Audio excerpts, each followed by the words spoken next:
നമുക്ക് തിരുവനന്തപുരത്തിൻ്റെ ചരിത്രത്തിലേക്കൊന്ന് പോയി നോക്കാം.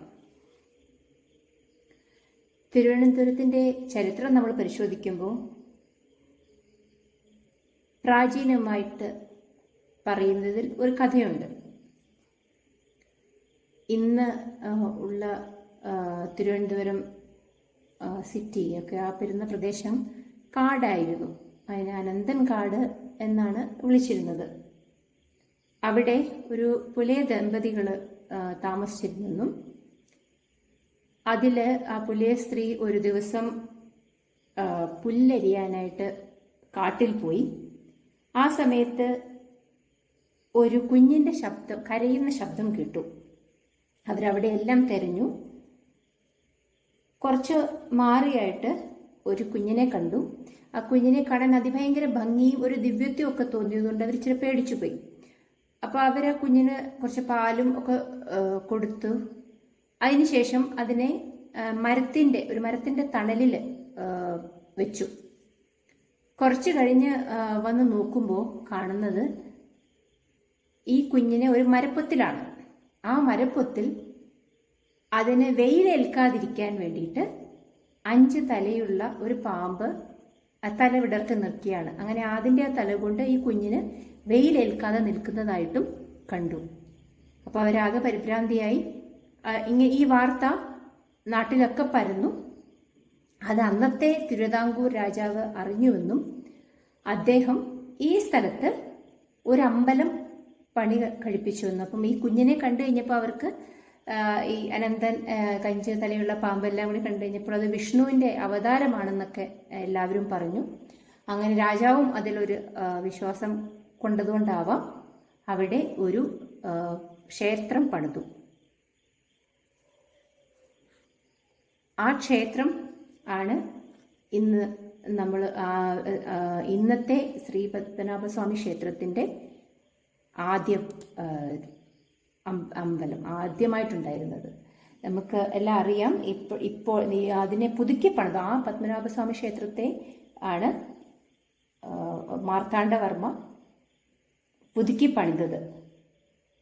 1745 പുതുക്കി ഇന്നത്തെ കാണുന്ന രീതിയിലേക്ക് ആയത്. ഇതാണ് തിരുവനന്തപുരം ജില്ലയെക്കുറിച്ച് പറയുന്ന അനന്തൻ കാട്.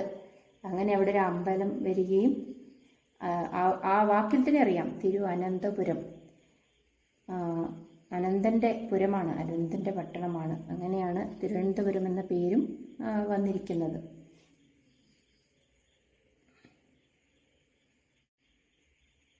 ഇന്ത്യയുടെ പഴയകാല ചരിത്രത്തെക്കുറിച്ചൊക്കെ പഠിക്കുമ്പോൾ ഏറ്റവും പഴക്കമുള്ള മാപ്പുകളൊക്കെ നമ്മൾ കണ്ടുപിടിക്കുമ്പോൾ അതിൽപ്പെട്ട വരുന്നൊരു മാപ്പാണ് Homann heirs map of India. ഈ ഹോമാൻ ഹെയർ ഒരു ജർമ്മൻ ആളാണെന്ന് പറയുന്നു. അദ്ദേഹം പല ഭൂഖണ്ഡങ്ങളുടെ മാപ്പുകളൊക്കെ അന്നത്തെ ഒരു ഭരണ രീതി വെച്ചൊക്കെ വരച്ചുണ്ടാക്കിയിരുന്നു. 1733 ഒക്കെയുള്ള കാര്യമാണ് പറയുന്നത്. അദ്ദേഹം 1733 ഇന്ത്യയും ശ്രീലങ്കയൊക്കെ ഉൾപ്പെടുന്ന, ഇന്ത്യയുടെ എല്ലാ ഭാഗവുമില്ല, ഇന്ത്യയുടെയും ശ്രീലങ്ക പൂർണ്ണമായും അതുപോലെ ഇന്ത്യയുടെ കുറച്ച് ഭാഗങ്ങൾ ഉൾപ്പെടുന്ന ഒരു മാപ്പ് വരച്ചിരുന്നു. അന്നത്തെ രാജവംശങ്ങൾ എവിടെയൊക്കെ ആയിരുന്നു എന്ന് ലൊക്കേറ്റ് ചെയ്യുന്ന പലയിടത്ത് കാണിക്കുന്ന ഒരു മാപ്പാണ് വരച്ചത്. അത് അതിന് ഹോമാൻ ഹെയർ മാപ്പ് എന്ന് തന്നെയാണ് പറയുന്നത്. ഏകദേശം ബോംബെയുടെ ഒരതിർത്തി നമ്മൾ പറഞ്ഞാൽ വടക്കേ അറ്റത്ത് ബോംബെ ഒക്കെ ഉൾപ്പെടുന്ന ഭാഗം മുതലുള്ള ഭാഗങ്ങൾ ഉൾപ്പെടുന്ന ഒരു മാപ്പാണ് കാണുന്നത്. ഇതിൽ ഇവിടെ അറേബ്യൻ കടലും ബേ ഓഫ് ബംഗാൾ ഉൾക്കടലും ഒക്കെ ഇവിടെ രേഖപ്പെടുത്തിയിട്ടുണ്ട്. അപ്പോൾ ഇത് ശ്രീലങ്ക ഇതിൽ കാണാൻ പറ്റും. അപ്പോൾ അന്ന് നമ്മുടെ കേരളം എന്ന് പറയുന്നത് ഈ മാപ്പിൽ നമുക്ക് നോക്കിയാൽ ഈ ഭാഗത്താണ്. അതായത് നമ്മൾ കഴിഞ്ഞ ദിവസം പറഞ്ഞിരുന്നു ദക്ഷിണ കാനറ ജില്ലയുടെ കുറച്ച് ഭാഗങ്ങളും പിന്നെ ഒരു നടുവിലുള്ളൊരു മലബാർ ഭാഗവും താഴെ തിരുവിതാംകൂർ ഭാഗവുമാണ് ഉണ്ടായിരുന്നത്. അതിൽ ഇപ്പം നമ്മൾ ഈ മാപ്പ് നോക്കുകയാണെങ്കിൽ ഇപ്പോഴത്തെ കേരളത്തിൻ്റെ അതിർത്തി, അതായത് ഇവിടെ പറയാം, ഇവിടെ മംഗലാപുരമാണ് വരച്ചിരിക്കുന്നത്. ഇവിടെയാണ് മംഗലാപുരം. അപ്പം മംഗലാപുരത്തോട് ചേർത്ത് തന്നെയാണല്ലോ നമ്മുടെ കാസർഗോഡിൻ്റെ അറ്റം വരുന്നത്, മഞ്ചേശ്വരം. അപ്പോൾ ഇതാണ് കാനറ, ദക്ഷിണ കാനറ ഭാഗവും. പിന്നീട് ഇവിടെ മുതൽ മലബാർ എന്നാണ് അറിയപ്പെടുന്നത്. ഈ മലബാർ എന്നറിയപ്പെട്ടിരുന്നത് ആലപ്പുഴ ജില്ലയുടെ, ഇന്നത്തെ ആലപ്പുഴ ജില്ലയുടെ ഭാഗം വരെയാണ്. അപ്പോൾ ആലപ്പുഴയ്ക്ക് വടക്കോട്ട് ഇവിടെ കോഴിക്കോട് കഴിഞ്ഞും കുറച്ച് ദൂരം കൂടി ഉൾപ്പെട്ടിട്ടാണ് മലബാർ എന്ന് പറയുന്നത്. ഇത് ഭരിച്ചിരുന്ന ആദ്യ ചേര രാജവംശത്തെ കാലത്തെക്കുറിച്ചാണ് നമ്മൾ പറയുന്നത്. ആദ്യ ചേരവംശകാലത്ത് ഇങ്ങനെയായിരുന്നു. ഇപ്പോഴത്തെ കേരളത്തിൻ്റെ സ്ഥലങ്ങൾ നമ്മൾ നോക്കിക്കഴിഞ്ഞാൽ കണ്ണൂരിൻ്റെ ഏകദേശം അടുത്ത പ്രദേശം മുതൽ ഇന്ന് നമ്മൾ കാണുന്ന കാസർഗോഡ് വരെയുള്ള ഭാഗങ്ങൾ അന്നത്തെ കാനറ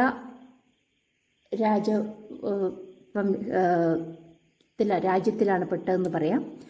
അതുപോലെ കണ്ണൂരിൻ്റെ അവിടെ മുതൽ കോഴിക്കോടെല്ലാം ഉൾപ്പെട്ട് ഇന്നത്തെ ആലപ്പുഴ ജില്ലയുടെ വടക്ക് വരെയുള്ള ഭാഗങ്ങൾ മലബാർ എന്നാണ് അറിയപ്പെട്ടിരിക്കുന്നത്. നമുക്കൊരു അതിശയം, നമ്മൾ മലബാർ എന്ന് പൊതുവെ പറയുന്നത്, ഇപ്പോൾ മലബാർ പ്രദേശം എന്ന് ഉൾപ്പെടുന്നത് തന്നെ തൃശ്ശൂരിനപ്പുറത്ത് ഉള്ള ഭാഗങ്ങളെ നമ്മൾ പൊതുവെ മലബാർ എന്ന് പറയും. പക്ഷേ അന്ന് ആദ്യത്തെ ചേര വംശത്തിലെ കാര്യങ്ങൾ മലബാർ എന്ന് പറഞ്ഞിരുന്നത് നമ്മൾ ഈ പറഞ്ഞ ഭാഗങ്ങളാണ്. അപ്പോൾ ഈ ആലപ്പുഴ മുതൽ ഇങ്ങോട്ട് കന്യാകുമാരി വരെയുള്ള ഈ ഭാഗമാണ് രാജവംശം, തിരുവിതാംകൂറൊക്കെ ഉൾപ്പെടുന്ന, പിന്നീടാണ് തിരുവിതാംകൂറൊക്കെ ആവുന്നത്, രാജവംശത്തിൻ്റെ കീഴിലായിരുന്നു ഇത്. അപ്പം മലബാർ കഴിഞ്ഞാൽ ഇതിൻ്റെ താഴേക്ക് ഈ കാണുന്നത് ആണ് ഭരിച്ചിരുന്നത്. ഈ രാജവംശത്തിൻ്റെ അടുത്തായിട്ട് നമുക്ക് കാണാം, ഈ കാണുന്നത് മധുരയാണ്. മധുര ആണ് ഈ കാണുന്നത്, രാജ്യമാണ് ഈ കാണുന്നത്. ഇതിനപ്പുറത്ത് തഞ്ചാവൂരാണ് ഉൾപ്പെടുന്നത്, തഞ്ചാവൂരൊക്കെ ഉൾപ്പെടുന്ന സ്ഥലം. അപ്പോൾ ഇവിടെ പാണ്ഡ്യ രാജാക്കന്മാരാണ് നമുക്കുണ്ടായത്. നമുക്കറിയാം മധുര ഭരിച്ചിരുന്ന പാണ്ഡ്യ രാജാക്കന്മാരാണ്. ഒരു തമിഴ് ചായ്വായിരുന്നു ഈ രാജവംശത്തിനുണ്ടായിരുന്നത്. എന്നാൽ മധുരയിൽ നിന്ന് വിട്ടിട്ടായിരുന്നു താനും. അതുകൊണ്ട് തന്നെ ഇവരെ ചോളന്മാരും, നമുക്കറിയാം തഞ്ചാവൂരൊക്കെയാണ് ചോളന്മാരുണ്ടായിരുന്നത്, അവരും ഇവിടെ നിന്ന് ചോളന്മാരും പാണ്ഡ്യ രാജാക്കന്മാരും ഈ രാജവംശവുമായിട്ട് യുദ്ധത്തിലേർപ്പെട്ടിരുന്നു.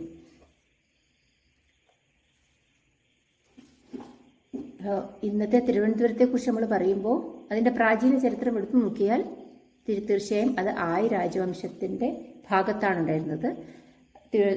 കന്യാകുമാരി വരെയുള്ള ഭാഗങ്ങളെല്ലാം തന്നെ രാജവംശത്തിൻ്റെ കീഴിലായിരുന്നല്ലോ. അതിനെ ഒരു തമിഴ് രാജവംശമായിട്ടാണ് പറയപ്പെടുന്നത്. പിന്നീട് മധ്യകാലഘട്ടം ആയിക്കഴിഞ്ഞപ്പോഴേക്കും ഈ രാജവംശം വേണാടിൻ്റെ ഭാഗമായി. വേണാട് രാജവംശം, അതായത് വേണാടിൻ്റെ പക്ഷേ ആസ്ഥാനം എന്ന് പറയുന്നത് കൊല്ലമായിരുന്നു. കൊല്ലം. അപ്പോൾ കൊല്ലത്ത് നിന്നാണ് അതിൻ്റെ പ്രധാന കേന്ദ്രം. അപ്പം കൊല്ലത്ത് നിന്നാണ് ഭരിച്ചിരുന്നത് വേണാട്. അപ്പോൾ രാജവംശത്തിൻ്റെ കാലഘട്ടം കഴിഞ്ഞപ്പോഴത്തേക്ക് വേണാട് രാജവംശമായി. പിന്നീട് വേണാട് കഴിഞ്ഞിട്ടാണ് ഒരു ശക്തമായ ഒരു തിരുവിതാംകൂർ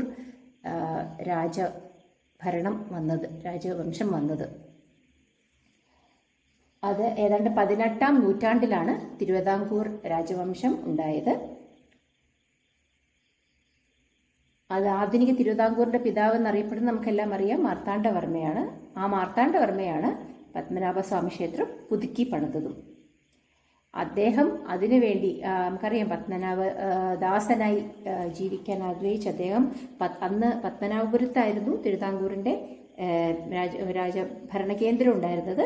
ആ ഭരണകേന്ദ്രത്തെ പത്മനാഭപുരത്തു നിന്ന് തിരുവനന്തപുരത്തേക്ക് ആസ്ഥാനം മാറ്റിയതും അദ്ദേഹമാണ്, മാർത്താണ്ഡവർമ്മയാണ്. അപ്പോൾ നമുക്ക് പറയാം ആലപ്പുഴയ്ക്ക് തെക്ക് ആയിട്ട് തിരുവിതാംകൂർ, തിരുവനന്തപുരം, അതുപോലെ കന്യാകുമാരി വരെയുള്ള പ്രധാനമായിട്ടും നമുക്കിവിടെ തന്നെ നോക്കിയാൽ അറിയാം തീരദേശ ഭാഗമാണ് അവരുടെ കീഴിലായിരുന്നത്. ഈ തീരദേശങ്ങളിൽ ഇവിടെ നമുക്ക് കാണാം ഈ ചെറിയ കൂനകൾ പോലെ കൊടുത്തിരിക്കുന്നത് പശ്ചിമഘട്ടത്തെയാണ് കാണിക്കുന്നത്. അപ്പോൾ ഇപ്പോഴത്തെ തീരപ്രദേശത്തിൻ്റെ ഇത്രയും ചെറിയ ഭാഗമാണ്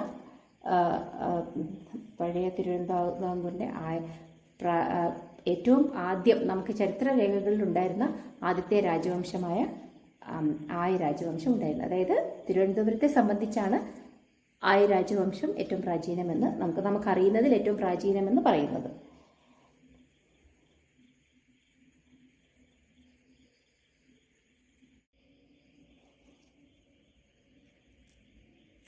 ഇന്ന് നമ്മൾ തിരുവനന്തപുരം ജില്ലയുടെ ചരിത്രത്തിൽ കൂടിയാണ് പ്രധാനമായിട്ടും പോയത്.